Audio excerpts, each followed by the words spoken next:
수능 때할 때마다 입박사하고 있었거든요. 공항에 살고 구라파 사람들은 자꾸 뭐라만 왜 운동 생활하나? 운동 생활하는 사람이 처가 다. 나는 그 사람이 과거에 중국도 갔댔고, 인도네시아도 갔댔고, 대구에 비공개도 많이 갔댔고 하는데, 나보고 운동 생활을 하는데, 그래서 김 대통령이 어셔서 이제 운동에서 해방됐다. 정말, 그 받을 때도 좋아요. 우리 이 두 사람이 공동성명에서 완전히 합의를 봤습니다. 여러분 축하해 주십시오.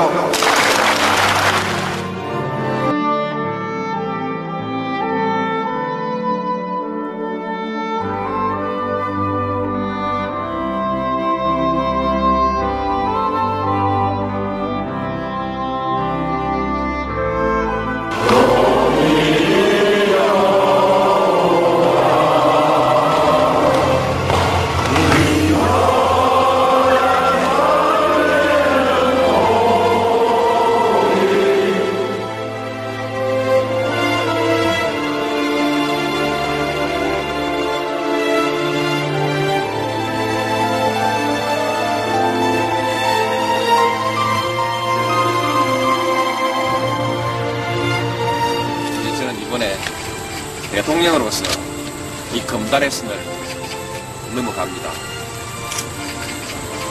제가 다녀오면 또 더 많은 사람들이 다녀오게 될 것입니다. 그러면 마침내 이 금단의 선도 점차 지워질 것입니다.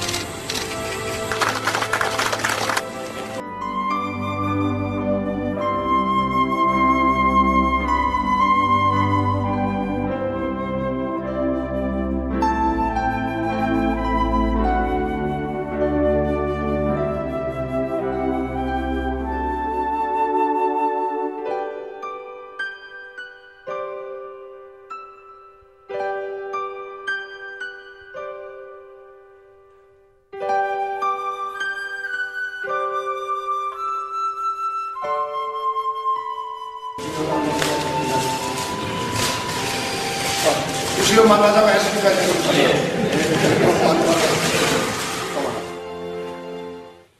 우선 저를 초대해 주신 우리 제1평통협의 이동재 회장님 비롯해서 강민아 선생님, 그 다음에 우리 송충석 선생, 통일평론의 최성윤 사장 선생, 그리고 6.15 일본 지역위원회 여러분들에게 감사를 드립니다. 평소 때 해외 우리 동포들이 많이 달렸습니다. 그 중에서 제가 처음에는 일본에 계신 동포들 제가 굉장히 무서워했는데 제가 오랜 세월을 지나다 보니까 제일 존경하시는 분들이 사시는 해외 동포들이 이 일본 땅이다 하는 걸 솔직하게 고백하겠습니다. 제가 71년도 해외여행이라고는 처음 나왔을 때 소양교육이라는 게 한국에 있었는데 그때 일본에 오면 절대로 청년 사람들을 만나지 말아라. 절대로 같이 만나면은 뿔 달린 얘기까지는 안 했지만은 이제 그런 식으로 해서 되게 두려움으로 왔었고, 또 제가 이렇게 와서 보니까 그 치마족을 입은 여성분들을 보고서 가슴이 두근두근 떨리는 그런 과거가 있었습니다. 저 딸은 한국에서 뭐 연세대학이면은 좋은 대학 중에 하나 아니겠습니까? 그렇게 나온 인테리 중에 한 사람이라고 하는데 그렇게 제가 무식했다는 것을 여러분들한테 고백을 드리는 것입니다. 그 다음에 이제 제가 지금 여기 멀리서 오신 분들도 계시고 처음 뵙는 분들도 있는 것 같아서 간단히 제 소개를 하면은 저는 73년에 미국을 갔습니다. 박정희 군사 정권 때 미국을 갔는데 그때 제가 갈 때는 유학을 가긴 갔지만 도망성 유학을 갔습니다. 한국에서 너무너무 20대였으니까 얘기도 못하고 다방에 가서 택시를 타고 얘기를 못하고 그래서 이 박정희가 끝날 때까지 해외에 나가서 공부하다가 들어오자. 그래서 도망성 유학을 갔는데 이게 18년까지 끌고 갔단 말이에요. 그래가지고 자의 이반 타이반으로 해서 미주동포가 돼가지고 지금 미제국주의 신분을 가지고 있는 사람입니다. 제가 대학 때 학생운동을 64년 한일국교 정상화 이런 것도 시작을 했지만 또 한국문제연구회라고 해서 연세대학에서 서클 활동을 하면서 운동을 하다가 하도 이 도망성 유학이니까 이제 정치는 생각하지 말자 해가지고 공부만 했습니다. 그래서 유니버시티 오브 텍사스에서 공부를 하고 있는데 한 6년인가 있는데 79년 부마 사태가 일어났죠. 그때 그 대학 때 움직이던 그 세포가 조금씩 움직이기 시작하더라고요. 그 다음에 1년 후에 80년 광주. 그때 LA 타임스, 뉴욕 타임스, 또 TV, 뉴스윗 같은 데 이렇게 보니까 젊은이들 죽은 사람들을 끌고 가는 이런 장면이 있더라고요. 그래서 저도 아마 기독교 출신입니다. 저는 기독교 아마 내가 이 기독교의 장로를 겪었다 그러면 아마 여러분들 저 사람이 교회 장로가 되구나 그랬더니 교회 장로였습니다. 여기 이런 대감 스님도 계시지만 그런 사람이 또 청년이라고 하는 이런 일본에 오면 절대 만나지 말고 이런 이런 사람들이 이렇게 지나놓고 보니까 가장 존경스러운 분들이다. 물론 여기 보니까 한통령 계신 분들도 오셨고 청년 계신 분들도 오셨고 또 어느 분은 그 민단에 소속된 회원도 지금 여기 오셨고 또 한국에서 오신 분도 한 서너 분 계신 것 같습니다. 제가 이거를 여기다 단 이유는 옛날 소양 교육을 할 때 가서 사진 절대로 찍지 말라는 거예요. 청년 사람들하고. 뒤에 인공위가 있으니까 당신 인생 끝난다 이렇게 얘기하더라고요. 그래서 제가 이걸 갖고 왔습니다.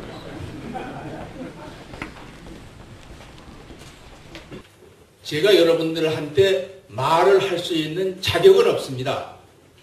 왜냐하면 여러분들이 인생도 저보다 많이 사신 것 같고 또 가장 탄압을 많이 받는 땅이 이 일본 땅에서 여기 2세도 계시고 3세도 계시고 4세도 계시는 것 같은데 그런 데서 그런 수모를 겪으면서 산 인생을 경험을 가지신 여러분들한테 제가 할 말이 뭐가 있겠습니까? 단지 여러분한테 내가 오늘 얘기할 수 있는 부분은 물론 1990년 8월 18일 북쪽의 경성 지금은 경성으로 하는데 옛날 주울온천이라고 그랬죠. 거기서 제가 범민족 대 준비위원 한 사람으로 갔기 때문에 김일성 주석을 만날 수가 있었습니다. 그때 서만술 선생도 일본의 대표로 오셨었고 그 이후에 최근에 아시다시피 김정은 지도자 그분을 직접 제가 만나서 악수까지 할 수 있었다는 이 부분에 대해서는 여러분한테 제가 할 말이 있을 것 같습니다. 그러나 다른 부분에 대해서는 제가 선생님들 앞에서 할 말은 없습니다. 제가 배우는 기분으로 그러나 제가 이제 경험한 것을 나눈다는 그런 의미.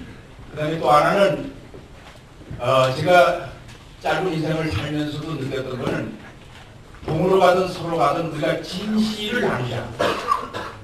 진실을 나누자.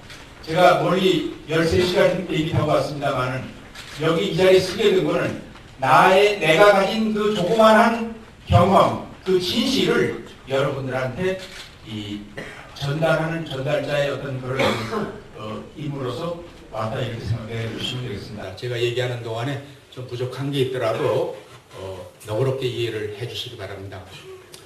뭐 원고를 보고서 이렇게 자꾸 이렇게 뭐 하려고 생각을 이렇게 해보다가요. 여기 뭐 2시간 걸려서 오신 분들도 있고 이렇게 해서 원고 그냥 다 없애고 그냥 쉽게 그저 가지고 있는 생각을 그저 줄여서 이렇게 말씀드리는 걸로 하겠습니다. 준비는 제가 10몇 장을 준비를 되게 많이 했습니다. 제가 뭐 고시 공부하듯이 읽는 것도 열심히 이렇게 했는데 그걸 들여다보고 이렇게 하게 되면은 상당히 오늘 분위기가 좀 안 좋을 것 같아가지고 그래서 차라리 덮어놓고 부족하지만 여러분들의 눈과 나의 눈, 이 진실은 눈과 눈이 부딪힐 때 진실이 전달되지 않느냐. 이렇게 해서 제가 나오면서 마음을 바꿨습니다. 괜찮죠? 우선 제가 지난 4개월 동안에 북부조국 조선을 3번 방문을 했습니다.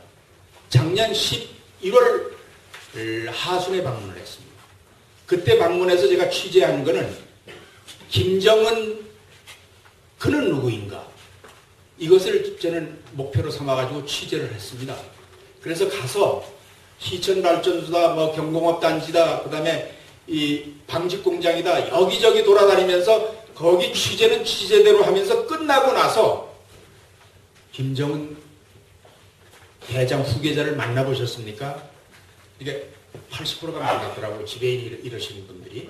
그래서 그분들한테 소감 한마디 주십시오.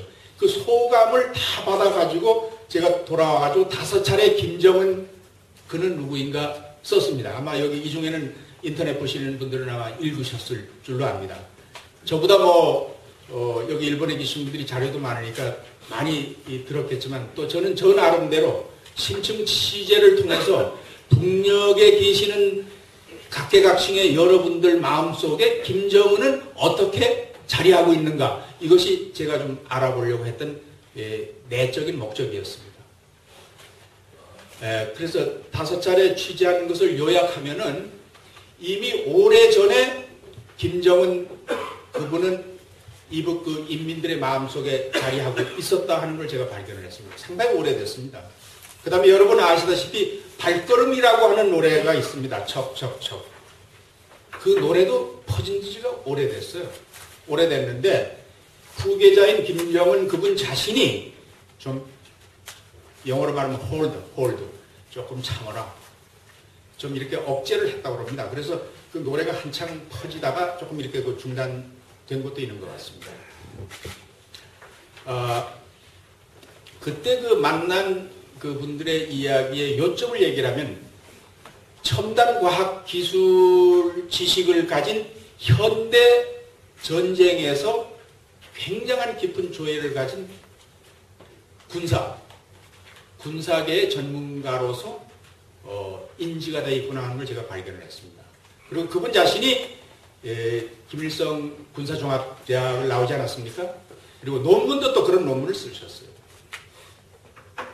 여기 계시는 어르신네도 보면 아들 새까만 이렇게 어린 사람 아닙니까?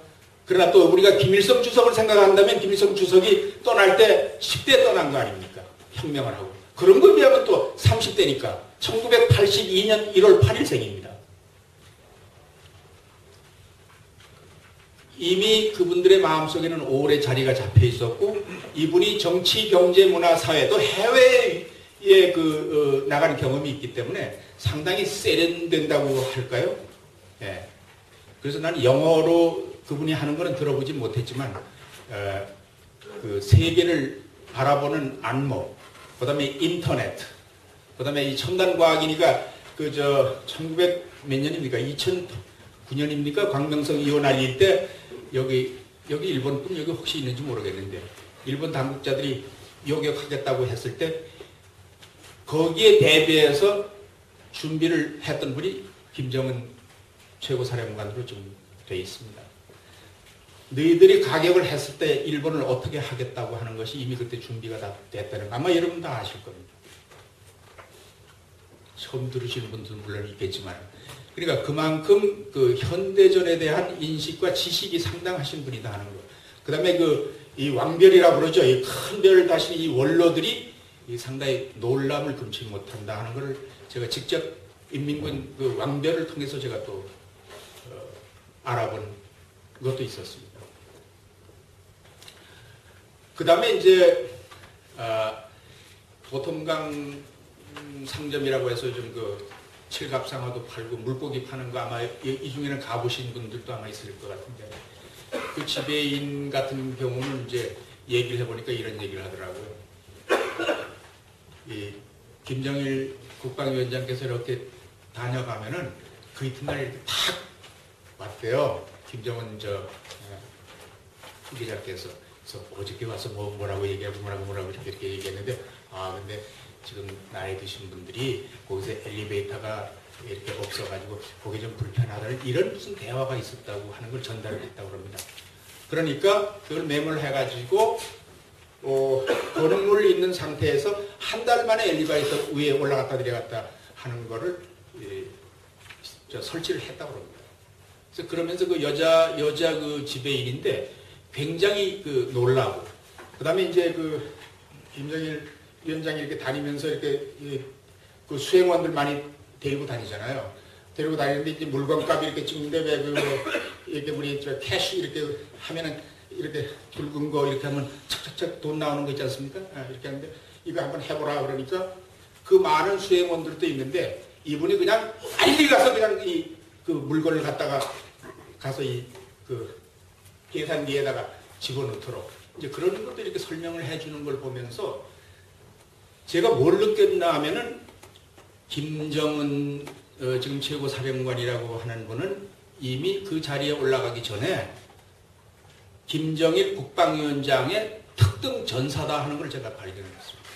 이분이 계획하고 이분이 마음먹는 걸 가장 먼저 나가서 하시는 그런 분이다 하는 걸 제가 발견을 했습니다. 저도 뭐 압니까? 그 직접 만나본 분들의 이야기를 통해서 제가 알게 된 거죠. 근데 뭐 이런 얘기뿐만 아니라 많습니다. 그분에 대한 들은 얘기를 여기 하면 아마 밤새도록 할 수가 있습니다. 그러면 이제 제가 다른 얘기를 못하니까 여기서 이 정도로 끝내고요. 제가 왜 지난 4개월 동안에 3번을 갔는가? 한 달에 한 번꼴로 갔더라고요, 제가 보니까. 참 어려운 환경에서 제가 갔습니다. 그 왜 제가 거기 갔는가? 제 자신에게 물어봤습니다. 저는 언론인이기 때문에 언론인의 사명감이 있어서 간 것도 있지만은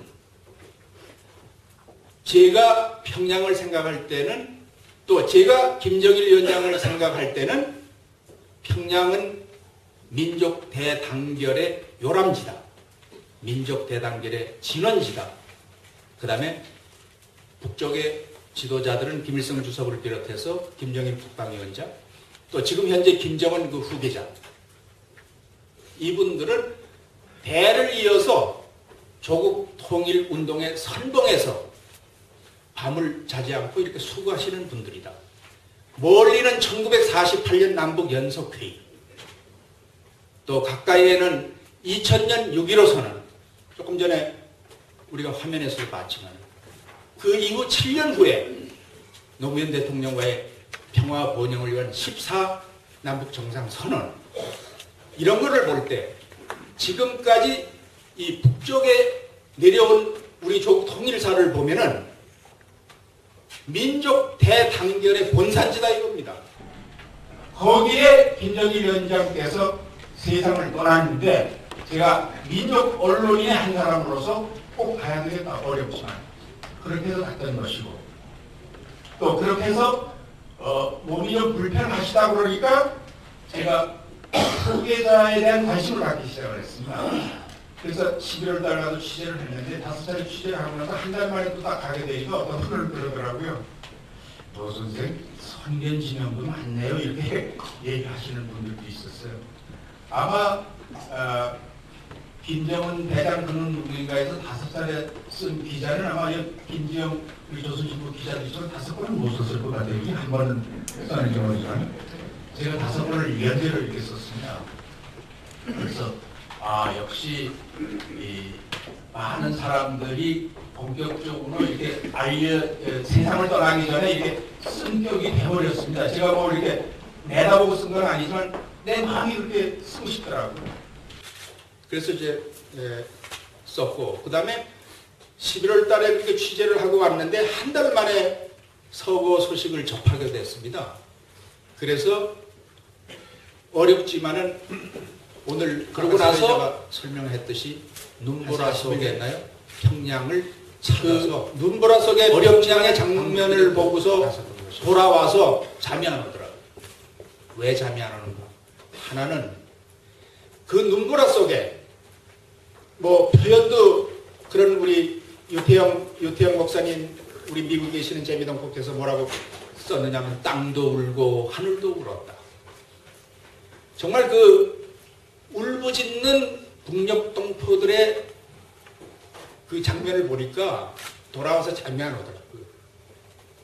그게 이제 제가 짧은 40일 만에 다시 가게 된 또 동기도 됐고, 그 다음에 이제 두 번째는 돌아와서 보니까 조선일보, 동아일보, 한국일보, 여기 중앙일보 이런 신문들을 쭉 보니까 그 조상난 국상을 입은 그 북쪽을 향해서 급변 사태니 뭐니 해가지고 이렇게 쓰는 그런 그 분노가 또 치미는 그것 때문에 또 잠이 안 오더라고요. 그래서 저도 걱정이 되더라고요. 이거 최고 지도자께서 서거를 하셨는데 이거 진짜 다 굶어 죽지 않은가? 하도 신문에서 자꾸 그런 소리들을 하니까 나도 그 북쪽도 잘 돼야 되고 남쪽도 잘 돼야 되는데 어느 한쪽이 이렇게 되면 안 되잖아요. 우리 민족인데 남이나 북이. 그래서 더 어렵지만은 또 가게 된 겁니다. 그래서 요번에 2월 달에 2.16 광명성절에 제가 또 가게 돼서 그래서 3번을 가게 된 겁니다. 제가 충격을 받았던 거는요, 국상을 맞은 그 평양의 분위기, 평양 시내에는 6군데의 조의식장을 차려놓고 또 직장 단위로 체육성 또 무슨 성 있지 않습니까? 이런 그 사무실에 또 이렇게 빈소를 차리고 전국에 아마 6만 개로 내가 알고 있는데 그렇게 빈소들을 차려놓고 그 조의하는 그 줄을 이어서 그 조의의 행렬들을 제가 많이 목격을 했습니다. 제가 첫째로 가장 제가 충격을 받았던 것은 10일 동안 애도 기간 중에 28일 날 영절식이 있었습니다. 그 영절식은 금수산 기정궁전, 지금은 금수산 태양궁전으로 바뀌었지만 그 기정궁전을 향해서 우리 해외동포들 200여 명이 버스를 타고 그를 향했습니다. 그때 그 북녘동포들의 눈물이 한방눈이 돼서 눈이 막 내렸다고. 내리는데 여기 그게 아마 이게 나왔는지 모르겠지만 그분들이 죄송합니다라는 그 소리를 외치면서 우는 사람도 봤습니다. 죄책감을 느낍니다. 이렇게 왜 돌아가시는데 왜 죄송하냐 자기가? 또 왜 죄책감인가? 잘 몰랐습니다 저는. 근데 이제 이 버스를 타고 가는데 자기 목도리를 벗어서 아스팔트 길에다 까는 거예요.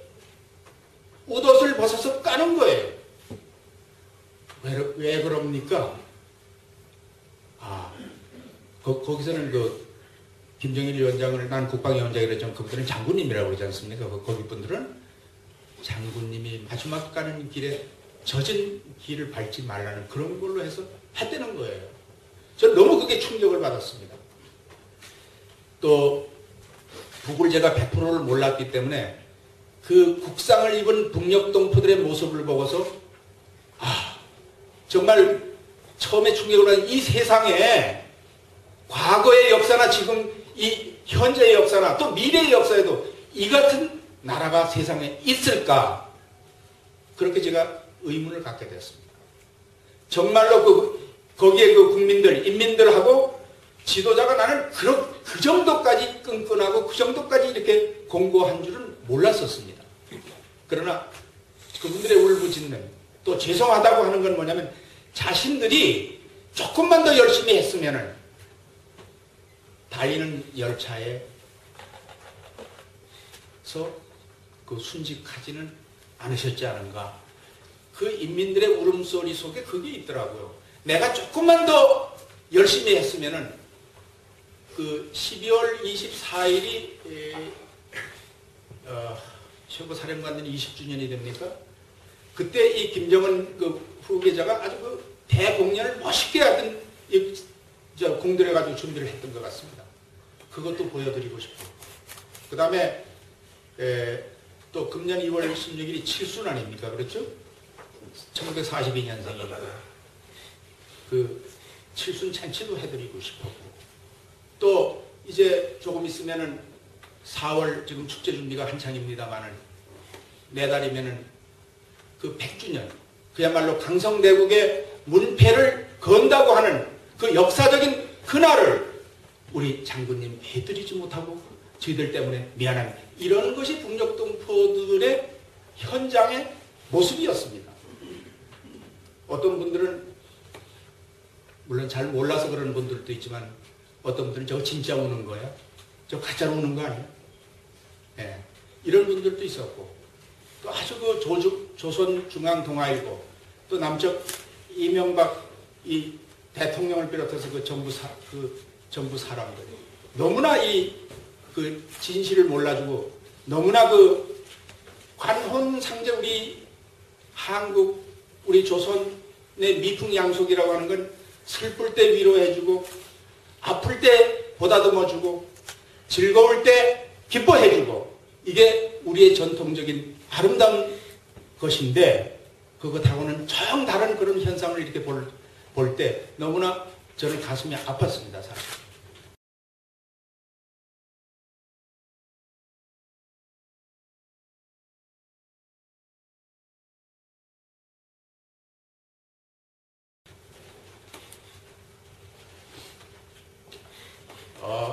그 다음에 이제 그런 모습을 보고 돌아온 다음에 2월 광명성절을 갔습니다. 그거 하나 또 빠뜨린 게 있습니다. 제가 두 번째로 충격을 받았던 거는 이제 제가 31일 날 나왔는데요. 29일까지가 그 추도회가 있었습니다. 그리고 추도회가 끝나고 그 이튿날이 마지막 밤이었는데 오락시설이라든지 술집 이런 거 문 하나도 여는 데가 하나도 없었고 술 먹는 사람이 하나도 없었어요. 제가 뭐 술은 잘 먹지는 않지만 맥주는 참 좋아하는 편이거든요. 맥주 그렇게 좋아하는데 한 모금 마시고 싶었지만은 또 우리 장사집 가면 그 맥주 하지 않습니까? 예를 들어서. 근데 거기는 그런 모습이 아니라 정말로 그런 것까지도 경건하게 애도한다고 하는 그런 모습이었습니다. 그래서 저도 술은 좋아하지만 그때까지 참아서 29일 날 해외 동포들을 위해서 잔치 위로연을 열어주셨는데 그 위로는 애당초의 위로연은 인민문화공전에서 하기로 되어 있었습니다. 근데 갑자기 장소가 바뀌었습니다. 목랑관이라고 그럽니까? 예. 국빈들을 대접하는 그런데 이 해외 동포들을 해주라. 이것이 김정은 지도자의 배려였습니다. 저는 그것을 그런 이야기를 뒤에서 듣고서 상당히 찡한 그런 마음을 또 이렇게 느꼈습니다. 그 다음에 이제 30일 날 제가 마지막 밤을 고려호텔 이제 우리 여기 일본에 계신 분들 주로 가면 그 평양여관에 가셨거든요. 그리고 이제 재미동포들은 무슨 큰 행사 때 고려호텔 아니면 양각 호텔 이렇게 가는데 고려호텔을 우리 지지 않습니다. 고려들은 이제 2층에 가서 야 오늘은 이제 술 먹어도 되지 그러니까 내가 오늘은 술을 30일인가 29일이라고 30일이라고 술 취하고 소주하고 이렇게 해서 그때 이제 저 안내를 맡았던 그 지도운동가라고 그러나요? 그분이 김홍일인데 홍일도 오늘이 마지막이구나 그래 술 한잔 하자 그러니까 선생님 저 술 안 합니다 그러는 거예요. 어? 아니 되게 너 술 좋아했는데 왜 안 하냐? 뭐 하도 오래 생겼으니까 저 이렇게 말로 이렇게 지나는 사람인데 술 안 하냐? 뭐 그게 무슨 조직의 지침이냐? 그건 아닙니다. 알고 보니까 그렇게 술을 좋아하는 친구가 1년 동안 술을 안 한다 이겁니다. 그러니까 애도하는 그 마음을 1년 동안 했다는 그런 결심입니다. 참 저는 충격받았습니다. 그걸 보고서.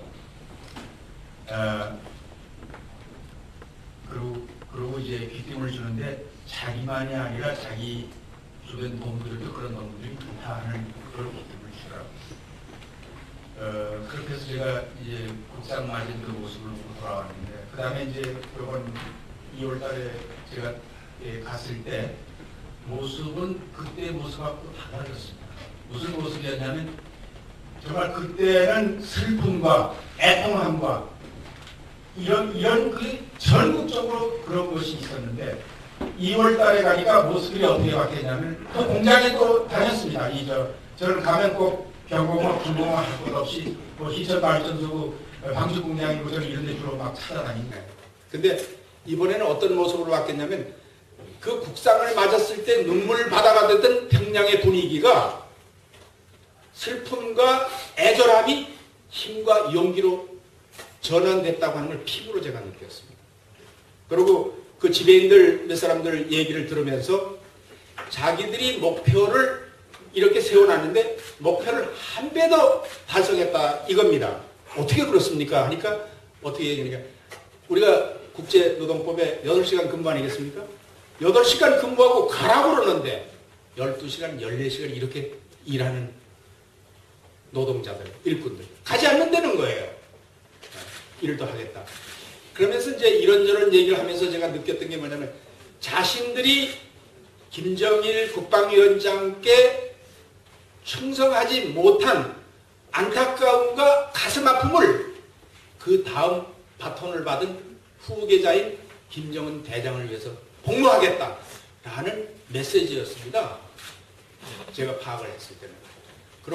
그러니까 이 공장 저 공장에서 당초의 목표보다 높아졌다는 거. 그러니까 뭐 우리 조선신보나 조선중앙통신 노동신문에 보면 한치의 드팀없이 강성대국을 향해서 간다고 하는 이런 보도들이 나오고 있습니다. 그게 사실입니다.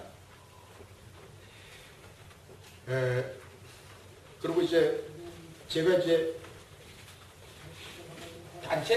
단체에 아마 다 주는 건 아닌 것 같습니다.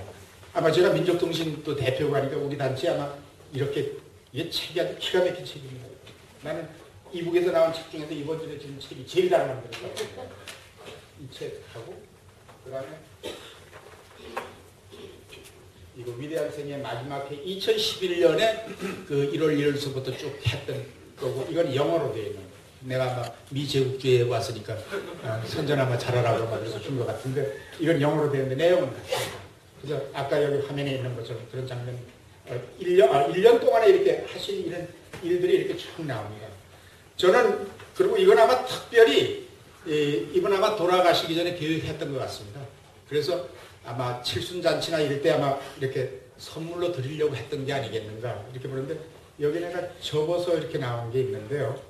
여기 보면은 여러분들이 이 중에는 아마 청년분도 계시고 뭐 민단 뭐 한통년 다 계시지만은 좌우지가 여기 아까 김대중 대통령 이런 분도 이렇게 나오고 주로 이제 통일 3대 현장 이 장면들이 나오고 그 다음에 여기 보니까 서만수 선생님하고 또 그 다음에 한덕수 선생님 그 남승우 부의장 뭐 이런 그 분들 그 다음에 남쪽에 그 리인모 선생 이런 통일에 관련된 이런 분들이 여기 많이 있어요. 아주 굉장히 좋은 그 자료를 선물로 받아가지고 보니까 전부 이 한 장 한 장이 역사에 담긴 그런 내용들을 갖고 있더라고요.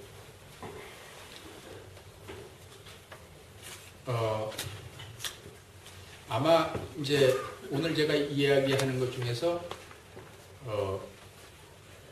미국에서 왔으니까 당신이 이제 좀 북쪽에 갔다 오는 얘기는 그만두고 이제 좀 조미 관계, 북미 관계가 어떻게 되나 그거 좀 얘기 좀 했으면 좋겠다 이렇게 생각하시는 분들이 있는 것 같습니다. 눈초리가. 그럼 지금부터 이제 북미과의 관계를 잠깐 아마 나중에 우리 좌담회가 또 있는 모양인데 그때 우리 최고의 실력자 김지영 우리 부국장께서 이제 설명을 잘 해주시겠지만은 제가 간단하게 얘기하면 북미과의 관계는 229라고 그러죠. 예, 229 고위급 합의가 잘 돼서 지금 잘 이렇게 진행이 돼서 어저께는 조선중앙통신사 대표단이 뉴욕을 와가지고 김일성 주석 100주년 기념 사진전을 지금 미 제국주의 한복판 뉴욕에서 지금 AP통신하고 해가지고 착 벌어지고 있다 이겁니다. 그 다음에 리영호 선생도 얼마 전에 다녀가셨고 그 다음에 이제 여름에 또 이 태권도가 이 세 번째로 또 방문을 하고 그 다음에 조선 국립교향악단 있죠? 깽깽이 이거 하는 거, 바이올린이라고. 이제 이런 분들이 또 이제 미국을 오고 아주 상당히 지금 이렇게 이 일정들이 잘 짜여져 있습니다. 그런데 잘 짜여진 이런 밝은 면이 있는가 하면은 알다시피 조국 반도에는 전쟁의 먹구름이 한편으로 좀 깔리고 또 있습니다. Hills of Eagle, 또 뭡니까, 23년 전에 끝났죠? 김지영 씨, 팀 스피리트? 팀 스피리트가 다시 부활해가지고 쌍용 훈련인가 해가지고 줄기차게 지금 훈련이 되는데 이게 희한한 게 이명박 정부가 들어오고 나서는 아까 본 김대중 대통령과 노무현 대통령은 완전히 딴 세계가 이루어지고 있는 거예요. 이명박 정부가 들어오고 나서 365일 매일 전쟁 훈련이 있었습니다. 정확하게 얘기하면 1년에 400번의 군사훈련이 있었는데 목적은 북을 침략하기 위한 군사훈련이 있다 이겁니다. 400회. 4년 동안에 1600회의 군사훈련이 조국반도에서 이루어지고 있다 하는 이런 안타까운 사실을 우리가 말을 하지 않을 수가 없네요. 제가 생년월일을 저한테 이렇게 물을 때 저는 이렇게 대답을 합니다. 1980년 5월 18일생입니다. 이렇게 대답을 합니다. 그럼 제가 80년이니까 20년, 30년 하고 32살이 되죠. 그죠? 예.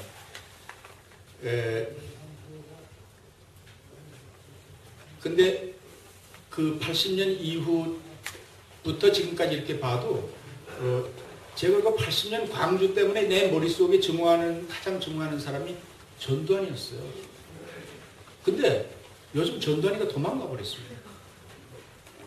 전두환이가 도망가 버리고 이명박이가 내 머리 증오의 대상으로 지금 들어앉아 버렸거든요.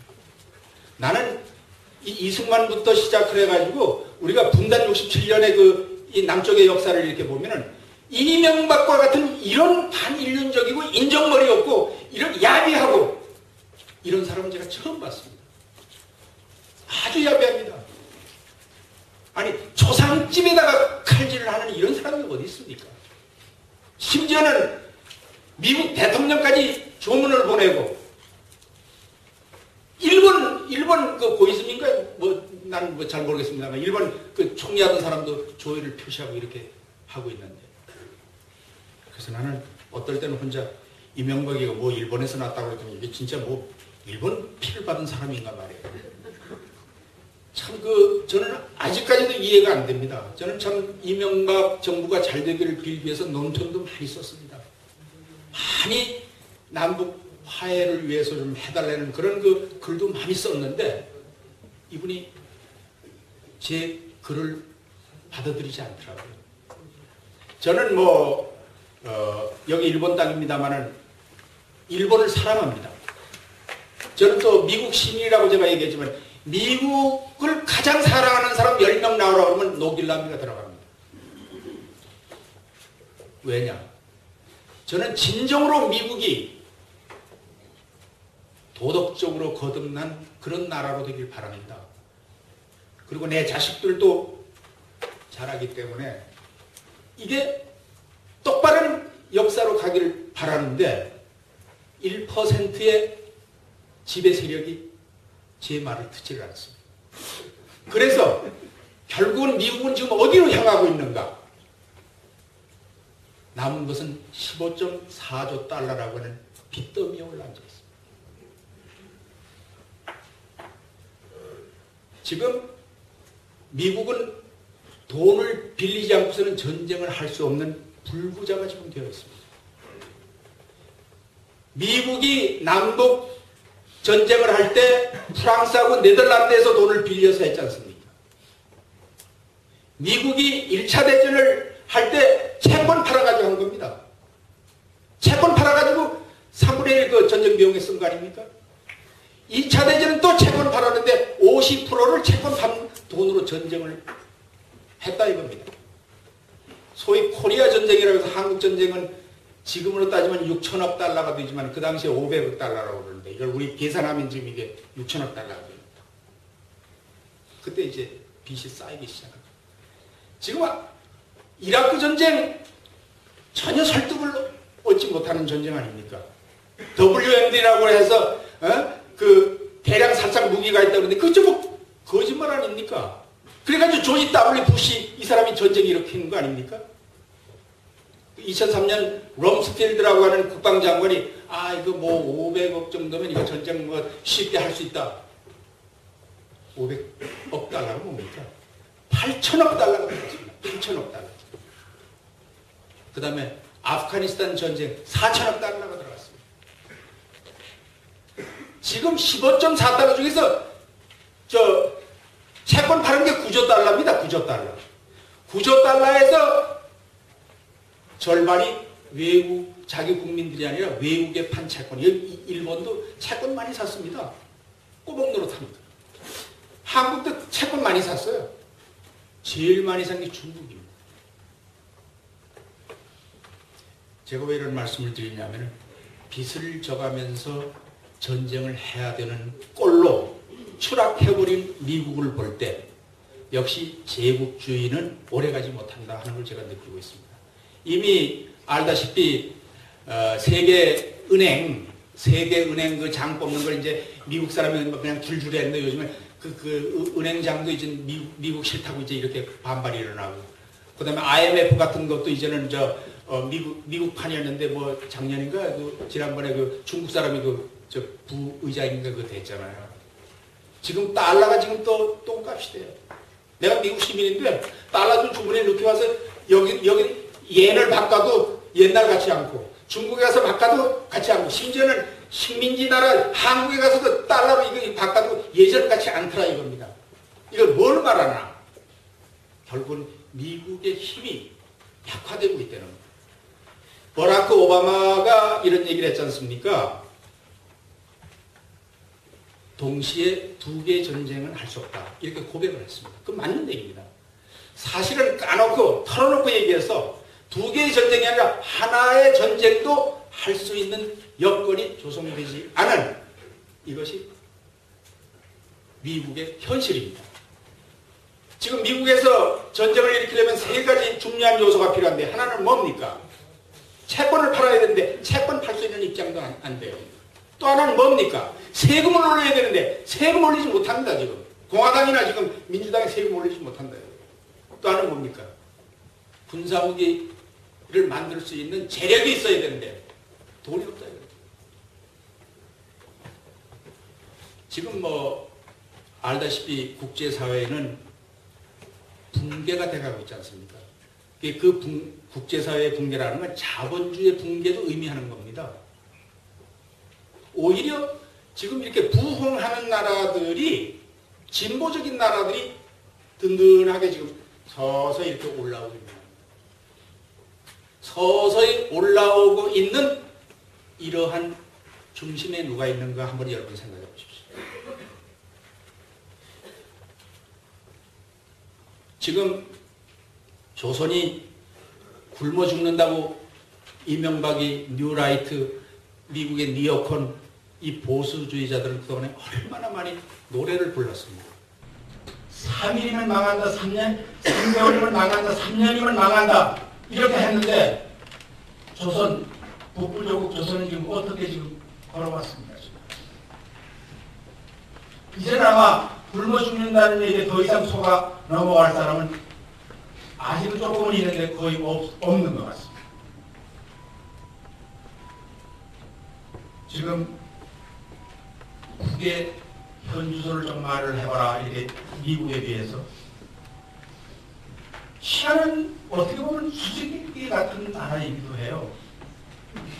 어떻게 보면 그 고립 압살 그 미국의 그 연결된 나라들이 그렇게 그냥 몸을 조르려고 했는데도 죽는다 굶어 죽어서 없어진다고 했는데 없어지기는커녕 좀 승승장구를 합니다. 승승장구. 지금 아시다시피 CNC라는 거 너무나 잘 아시죠? 그 노래도 나왔더라고요. Computer Numerical Control. 그게 북에는 지금 12축까지 갔는데 12축에서 지금 17축으로 지금 달리고 있어요. 지금 자본주의 나라에서 CNC 5축 내지 6축이 파퓰러 일반적으로 그렇게 되어 있습니다. 그 다음에 여러분 아시다시피 그 스탠포드 대학의 지그프리드 해커라고 하는 박사가 가서 연변도 보고 그 원심 분리를 그거 봤잖습니까? 깜짝 놀라고 이 사람 돌아왔어요. 깜짝 놀라고 돌아오니까 자기 미국의 영향을 줘가지고 움직임이 이렇게 달라지는 걸 제가 느꼈습니다. 다시 말해서 그 원심 분리기가 수천 개가 딱 깔려있는데 북에서 개발한 원심 분리기는 이거 하나 두 개는 좀 정확하지 않을 수도 있습니다. 12단에서 15단? 근데 미국에서 개발한 건 7단 수준밖에 안 된대.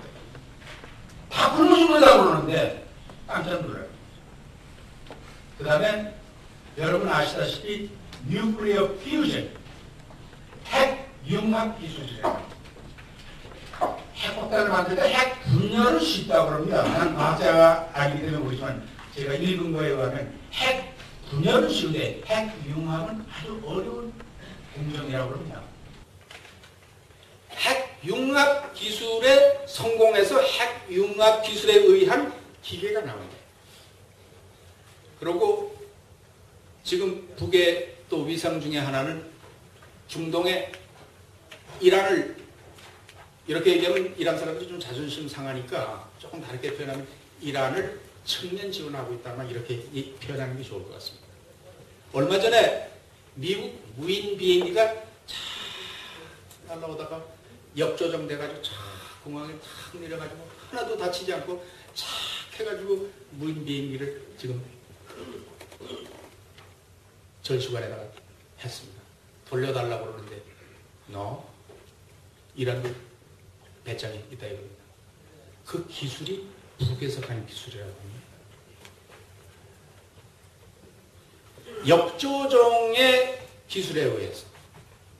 그 다음에 지금까지 이 무기로 따지면 1차 산업 내지 2차 산업, 지금 미사일이라든지 등등등 이런 건 1차 산업 기술에 의해서 만들어진 거고, 지금 웬만한 것들은 아닌데, 이제 북에서 개발하는 건 3차 산업 내지 4차 산업의 기술.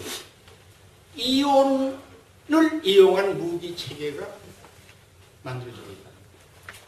지금 미국 사람들이 정보 정치에 이건데 병신이 아니잖아요. 왜 이 조그만한 조선한테 코가 껴가지고 질질 끌려다니냐 이런 사람 얘기하는 사람들은 많은데 그 내용을 잘 모르니까. 그럴 만한 이유가 충분히 있기 때문에 그런 거예요. 그리고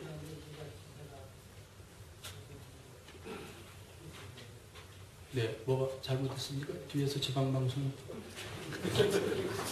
네, 제가 실수하면은 나중에 또 얘기를 해주시고. 왜 웃습니까? 마치 내가 이렇게 얘기를 하니까 이 북조선 무슨 대변인식으로 이렇게 되는데 저는 그게 아니고요. 제가 별명이 정직입니다. 정직. 제가 거짓말 할 줄 몰라요. 그리고 제가 무서운 사람이 없어요. 여기 미국 CIA가 여기 앉아있던 일본 공안당국 사람들이 여기 앉아있던 남쪽에 정보부 요원이 여기 앉아있던 I don't care.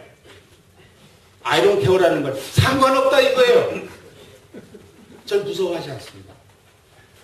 그렇기 때문에 우리 기독교 성경에 죽음을 각오하면 무섭지 않으리 이런 거 얘기가 좀 있습니다. 제가 무슨 얘기를 하다 이렇게 빠졌는지 모르겠지만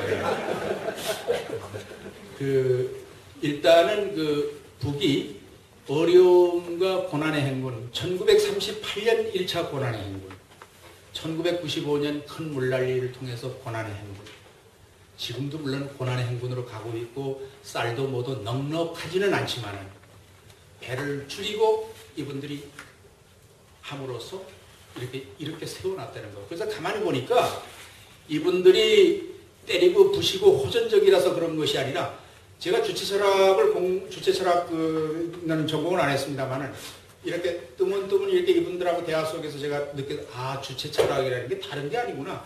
이제 다시는 우리 민족이 다른 나라의 노예나 종이 되지 말자 하는 것이 주체 철학이다, 주체 사상이다. 이거를 여기 주체 철학 전공하신 분 아마 있을 것 같은데, 제가 그저 쉬운 얘기라면 그런 게 주체 철학이 아닌가. 맞죠? 여기 조선대학교 저 교무차장님도 저 뒤에 아까 계시던데. 뭐 틀리면 이따가 야단 좀 치십시오. 그러고 또 하나 이제 북은 여러분들이 이렇게 여러분 가운데 깔보실 분도 아마 이 자리에 있을 줄 모르겠습니다. 그런데요, 북은 절대로 깔볼 나라가 아니라 하는 것을 제가 발견을 했습니다. 그건 무슨 얘기인가 하니, 북이 또 하나는 이런 게 있더라고. 북이 제일 싫어하는 거는 제국주의가 돼서 이 힘, 이 근육으로 해가지고 옥박지르고 하는 이런 나라는 되게 싫어하는데, 그렇지 않은 나라는 3대 기조가 있습니다. 자주, 친선, 평화. 맞죠? 이게? 스님 맞습니까? 이게 외교의 3대 기조더라 이겁니다. 그래서 북은 제3세계의 해방을 돕고 자주권을 찾기 위해서 하는 나라에다가는 지원을 합니다. 그 중에 하나가 이란이고, 남미의 큐바고, 그 다음에 알려지고 알려지지 않은 또 나라들이 아프리카 여러 군데 있는 걸로 제가 알고 있습니다. 지금 북에서 개발하고 있는 무기 체계라든지, 또 북에서 개발하고 있는 아까 핵융합 기술이라든지 CNC도 말입니다. CNC도 그 12주까지 갔지만 그거 200대를 이란에 지금 200대가 있습니다. 이란에 지원한 것이. 이건 사실 비밀인데 이거 얘기하면 안 되는 건데. 뭐 비밀도 아니죠. 이게 민족통신에 한번 난 거니까. 이제 제가 왜 이런 말씀을 드리는 거 아니, 하도 북이 망한다, 굶어 죽는다 이런 얘기를 하기 때문에 그렇지 않다는 겁니다. 그리고 또 제가 최소한도 기본적인 고등교육을 받은 사람인데, 거기 가서 무슨 이제 보고 나서 아닌 거를 기라고 해서 엉뚱한 소리를 할 이유가 하나도 없지 않습니까? 저는 대한민국에 가도 떳떳하고, 조선민주주의 인민공화국에 가도 떳떳하고, 일본 옛날 제국주의지만 일본이 이게 지금은 민주주의인지 모르겠는데 여기 와도 떳떳하고, 미국 제국주의 나라 그 안에서도 FBI고 CIA고 저는 무서워하는 게 없어요. 그래서 녹일라면 하면 따따닥하면 이런 놈이다. 저는 절대 무서워하는 거 없이 이런 걸로 아마 기록이 된 것 같습니다. 이렇게 제가 말씀드리는 건 제가 잘난 척 하려고 이렇게 말씀드리는 것이 아니라, 그만큼 제가 얘기하는 게 소신을 갖고 한다는 그런 뜻이고요. 그 다음에 이제 제가 아까 왜 그 4번씩이나 갔느냐 하는 거를 말씀드렸을 때, 멀게는 남북연석회의 48년 얘기를 했고, 그 다음에 김정일 위원장께서 1997년 8월 4일인가요? 그때 발표한 그 노작이 뭡니까? 위대한 수령 김일성 동지의 조국 통일을 관찰하자. 철저히 관찰하자 이렇게 되어 있습니다. 그 노작. 그 노작을 발표를 하면서 뭡니까? 그 7.4 남북공동성명 72년 7월 4일. 그 다음에 80년 10월 10일 고려민주연방공화국 창립방안. 그 다음에 93년 4월 7일 날 발표한 노작 전민족 대단결 10대갑니다. 이것을 한데 묶어서 조국통일 3대 헌장으로 정립을 했습니다. 이거는 우리 조국통일운동사에 대단히 중요한 자료로 저는 감탄을 받았습니다. 그 다음에 그 이후 1년 후인가요? 4월 18일, 1998년 4월 18일 온 민족이 대단결하여 자주적 평화통일을 이룩하자라고 하는 노작을 발표했지 않습니까? 그러면서 민족 대단결 5대 방침을 정립을 해주셨습니다. 5대 방침의 첫째는 뭡니까? 첫째는 운동을, 민족 대단결, 민족 자주의 원칙에 의해서 이룩해야 된다. 둘째는 뭡니까? 이게 순서가 바뀔 수도 있는데. 둘째는 깜빡 잊어버렸네요. 순서는 좀 바꾸겠습니다. 둘째는 이제 예를 들어서 남과 북이 관계를 개선해야 된다는 내용도 거기 들어가 있고, 그 다음에 또 하나 들어가 있는 게 외세의 지배나 간섭을 배격하고 반민족자들, 이게 반대하는 이 세력에서 투쟁을 해야 된다고 그렇게 얘기하죠. 그 다음에 남과 북 해외에 있는 분들이 자주 내왕하고 접촉해가지고 대화를 발전시켜야 됩니다. 그래서 연대연합을 강화해야 된다 하는 이런 5대 방침을 정립을 해주셨는데, 제가 왜 이 말씀을 드리냐면 이것이 아까 제가 말씀드렸지만 조국 통일운동사에 있어서 민족 대단결의 요람이며 민족 대단결의 진원지며 한 것이 평양이라고 합니다. 그렇기 때문에 단순히 친북이기 때문에 평양에 가는 것이 아니라 조국 통일에 대한 염원이 이만큼이라도 있다면 북에서 이룩한 공정을 우리가 인정할 줄 알아야 된다. 그리고 또 하나는 여러분들 이 부시도 그랬지만 요즘 이렇게 사람들이 자꾸 이북에 지도자하고 인민들하고 좀 분리해서 얘기하려고 노력하는 사람들이 꽤 있더라고요. 아주 굉장히 열심히 노력하는 사람들이 꽤 있더라고요. 근데 이제 제가 공부를 해보니까요, 하나예요, 하나. 아까 목도리와 웃옷을 벗어가지고 마지막 가는 길을 눈이 젖지 말라고 하는, 그거는 하나의 보여주는 것이 아니라 그들의 진정성을 얘기한다는 걸 제가 느끼고 왔기 때문에 여러분들한테 간증하는 겁니다.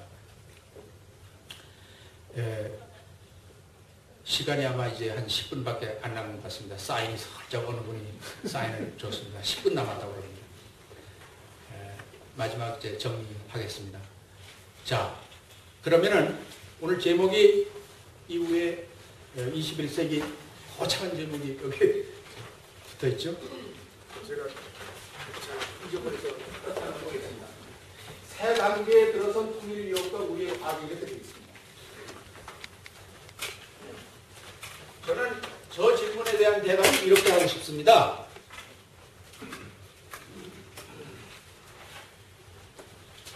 이것을 성취하려면 우리가 북을 제대로 알아야 된다. 이걸 제가 강조하고 싶습니다. 북을 제대로 알아야 된다. 그러니까 색안경 끼고 보지 말고 북을 있는 그대로 보태지도 말고 빼지도 말고 북을 알게 되면 민족 대단계를 따라 배우고, 북을 알게 되면 북의 지도자들이, 북은 곧 북의 지도자들입니다. 북의 지도자들은 곧 인민입니다. 인민은 곧 당입니다. 그래서 삼위일체라고 얘기를 하지 않습니까? 지도자 따로 있고 인민 따로 있고 당 따로 있는 것이 아니라 하나입니다. 때문에 북은 한마디로 지도자 이렇게 얘기를 해도 됩니다. 그걸 우리 자본주의나 이렇게 자유주의 이런 세계에서 있는 분들은 저기 인민들 따로 있고 군부에도 강경파 따로 있고 응원파 따로 있고 무슨 파 따로 있고 이렇게들 이렇게 신문에 보면 북한 전문가들이라는 분이 아주 멋지게 쓰긴 쓰는데, 근데 그 내용은 참 너무나 무지한 이야기를 많이 한다 이겁니다. 예를 들어서. 그래서 북을 우리가 제대로 이해를 해야 된다는 거예요. 그 북을 제대로 이해한다는 얘기는 민족 대단결의 기치 밑에 우리가 함께 모일 수 있다 이겁니다. 보십시오. 여기 한때 남쪽에 PD파, NL파 이런 거 여러분 들어보셨는지 이건 계급투쟁파, 여기 민족자주파 해가지고 한국 남쪽에 그 이념 갈등이 굉장히 많았습니다. 운동권 내부에도. 결국은 하나입니다. 결국은 하나예요. 그래서 북에서는 뭡니까? 그 재벌 김주영 씨도 끌어안았지 않습니까? 또 80년 광주 사태 일어날 때 운동권을 방해했던 통일교 문선명이도 끌어안았지 않습니까? 그래서 늘 김일성 주석이 얘기하시는 중에서 늘 제가 입버릇처럼 얘기하면 사상과 이념, 신앙과 정견, 가진 재산의 유무를 초월해서 우리 민족이면 하나로 돼야 된다고 하는. 일본에도 민단도 있고 총련도 있고 한정련도 있고 그것도 저것도 아닌 동포들도 있습니다. 이것이 다 남이 아니라 우리라고 하는 것. 모두가 우리는 하나라고 하는 것. 여기에 우리의 과제가 있다 이렇게 생각합니다. 그렇기 때문에 우리가 북에 대해서 철저하게 안다고 하는 건 지도자를 아는 게 북을 아는 것입니다. 또 바꾸어서 북의 인민을 연구하면 지도자가 자동적으로 따라오게 되어 있습니다. 하나입니다. 그렇기 때문에 우리가 북을 안 되는 것, 또 어떻게 보면은 우리 민족사에 있어서 옛날 조공도 바치고 큰 나라한테 빌면서 무릎 꿇으면서 이렇게 했던 나라가 지금은 떵떵거리는 거 아닙니까? 떵떵거리고 그게 어디서 왔나? 그게 일시적인 자만에서 온 건가? 아닙니다.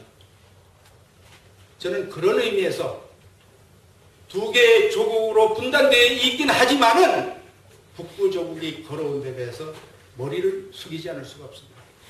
내가 잘 먹고 잊어버렸을 때 그들은 굶어가면서 자위력을 준비했습니다. 다시는 강대국의 노예가 되지 않겠다고 하는 이 일념에서 북은 지금까지 걸어왔다 하는 것은 저의 양심 선언이면서 제가 지금까지 취재 활동을 통해서 관찰한 전부입니다. 그렇기 때문에 마지막으로 여러분들한테 제가 말씀드리고 싶은 것은 통일 문제, 21세기의 우리 민족의 문제를 해결하는 것은 첫째로 북을 제대로 이해하는 것부터 시작하자 이겁니다. 그러면 북을 이해하자고 한다는 그 요지는 우리 민족은 하나라고 하는 것. 사상과 이념이 달라도 우리는 하나라고 하는 것. 이게 이미 6.15 선언의 그 방안까지 나와 있지 않습니까? 김대중 대통령하고 김정일 위원장이 손잡고 약속했지 않습니까? 이제 총선과 대선이 조만간 이루어집니다. 저는 확신합니다. 개혁 진보 진영이 승리합니다. 큰 차이로 하느냐 적은 차이로 하느냐 이건 잘 모르겠습니다. 결론적으로 승리합니다. 그렇게 되면 잠시 멈췄던 6.15 선언 14선언은 4월 총선과 12월 대선이 끝나면서 가속화된다 이겁니다. 그거는 다시 말해서 미국도 주변 나라들도 이제는 우리 민족이 통일을 이루어야 된다는 거기에 반기를 둘 수 없는 그런 날이 멀지 않아 오기 때문에 또 그렇다고 해서 멀지 않아 오니까 우리 자신들이 자만하고 있는 것이 아니라 저는 미국에 돌아와서 우리 제2동포들을 일떠세우고 여러분들은 좀 더 이제 민단 사람들 다시 한번 5.17 미단하고 이게 선언했던 거 그 방해서에게 누군걸 제가 잘 알고 있습니다. 그 뒤에도 제국주의자들이 뭔가는 있었습니다. 미국의 뭔가도 있었습니다. 때문에 여러분들 절대로 민단이라고 해서 버리지 마시고 그 민단의 소수는 반대의 길을 갈전정 그 민단의 모든 분들은 우리와 같은 분들이다 저는 이렇게 믿고 있습니다. 그 다음에 1%를 제외한 일본의 지배 세력을 제외한 일본 동포들도 얘기를 해보면 정말 양심을 가지고 평화를 지향하는 우리의 세력이다 이렇게 저는 생각을 합니다. 미국에 있는 우리 시민들도 마찬가지입니다. 일반 사람들하고 얘기해보면 그래? 그럴 수가 있어? 이렇게 얘기를 합니다. 1%만 나쁜 놈들이지. 군사무기 장사하는 놈들, 기름 장사하는 놈들, 큰 돈놀이 하는 것. 이런 것들이 1%의 우리의 방해 세력이지 그 나머지는 전부 우리하고 같은 세력입니다.